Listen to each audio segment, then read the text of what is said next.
আমি যেহেতু মহিলা এবং শিশু মন্ত্রণালয়টা আমার, বিশেষ করে পল্লবীর যে রামিসা, মানে মানুষ কত মানে নির্দয় এবং কত নিকৃষ্ট পর্যায়ে নামতে পারে তার একটা উদাহরণ হচ্ছে এই মেয়েটি।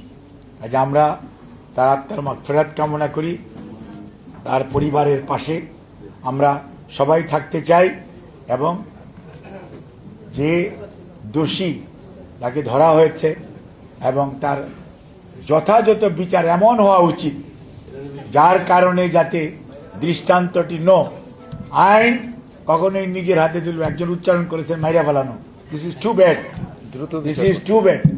আইনকে তার নিজস্ব গতিতে চলতে দিতে হবে এবং দৃষ্টান্তমূলক শাস্তি নিশ্চিত করতে হবে, সো দ্যাট এইরকম অপরাধের পুনরাবৃত্তি ঘটানোর চেষ্টা অন্য কেউ করার দুঃসাহস না দেখায়।